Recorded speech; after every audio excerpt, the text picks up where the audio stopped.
Stream പ്രൊജക്ടുമായി ബന്ധപ്പെട്ട Kollengode block തല seminar പുതുനഗരത്ത് നടന്നു. BRCയുടെ നേതൃത്വത്തിലാണ് പരിപാടി സംഘടിപ്പിച്ചത്. കൊച്ചി ശാസ്ത്ര സാങ്കേതിക സർവകലാശാലയും സമഗ്ര ശിക്ഷ കേരളയും സംയുക്തമായി നടത്തിയതാണ് സ്ട്രീം പ്രോജക്റ്റ്.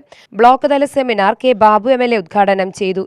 ഈ കുസാറ്റുമായി യോജിപ്പിച്ചുകൊണ്ടും ഇൻഡസ്ട്രി നമ്മുടെ വ്യവസായ മേഖലയുമായി ബന്ധപ്പെട്ടിട്ടുള്ള നിരവധി കാര്യങ്ങൾ ഇവിടെ നിങ്ങളിലൂടെ പ്രാവർത്തികമാക്കാൻ വേണ്ടി പോകുന്നു.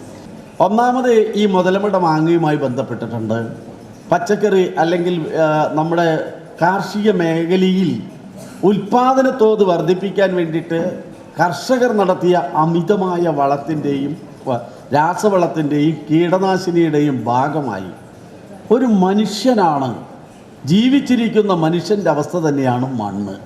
നമുക്ക് ജീവിക്കണമെങ്കിൽ എന്തൊക്കെ വേണം? അതെല്ലാം ഈ മണ്ണിന് വേണം. നിങ്ങൾ കണ്ടെത്തുന്നതിൽ ഈ മണ്ണിൻ്റെ ഫലപുഷ്ടിത തടയുന്നതിൽ മറ്റൊരു പങ്ക് കൂടി ഉണ്ടായിരുന്നു. അത് നിങ്ങൾ അതിൽ ചൂണ്ടിക്കാണിച്ചില്ല എന്നുള്ളതുകൊണ്ടാണ്. വേറെ ഒന്നല്ല, ഈ പ്ലാസ്റ്റിക്കിൻ്റെ വരവ് ഹൃദയഭാഗത്തേക്കുള്ള ശ്വാസോച്ഛ്വാസങ്ങളെ തടസ്സപ്പെടുത്തുക. മണ്ണിൻ്റെ അതിനകത്തും പോകണമല്ലോ, വായുസഞ്ചാരം ഉണ്ടാവണമല്ലോ, നീരൊഴുക്ക് ഉണ്ടാവണമല്ലോ. ഇതാണെങ്കിലോ മനുഷ്യരെ കുഴിച്ചിട്ടിട്ട് ഒരു 6-7 മാസം കഴിയുമ്പോൾ പോയി നോക്കി അപ്പൂപ്പൻ്റെ ഒരു എല്ലും കഷം കാണില്ല. ഈ യവനാണെങ്കിൽ ആ ഇതിനടിയിൽ പെട്ട് കഴിഞ്ഞാൽ ഈ നൂറ്റാണ്ട് കഴിഞ്ഞാൽ സാധനം ഉണ്ടാവും. അപ്പോൾ അതുകൂടെ കണ്ടെത്തേണ്ടതായിരുന്നു എന്ന് എൻ്റെ ഒരു വ്യക്തിപരമായ അഭിപ്രായം. ആർട്ടിഫിഷ്യലായിട്ട് ഉണ്ടാക്കുന്ന ഈ ധാന്യശേഖരണങ്ങൾ, പഴവർഗ്ഗങ്ങൾ നശിക്കാതിരിക്കാൻ, പച്ചക്കറികൾ നശിക്കാതിരിക്കാൻ ശേഖരിച്ചു വയ്ക്കുന്ന ഇടങ്ങളെക്കുറിച്ചൊക്കെ നിങ്ങൾ പറഞ്ഞിരുന്നു. AEO D സൗന്ദര്യ അധ്യക്ഷയായി. പ്രദർശന ഉദ്ഘാടനം ഗ്രാമപഞ്ചായത്ത് പ്രസിഡന്റ് സുധീറ ഇസ്മയിൽ നിർവഹിച്ചു.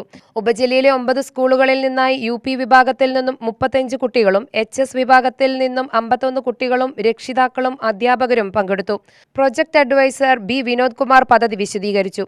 SSK ജില്ലാ പ്രോഗ്രാം ഓഫീസർ PS ഷാജി മുഖ്യാതിഥിയായി. വിവിധ വിദ്യാലയങ്ങളിലെ HM-മാർ, ട്രെയിനർമാർ, ജില്ലാ ഓഫീസർമാർ എന്നിവർ സംബന്ധിച്ചു. UTV news Palakkad.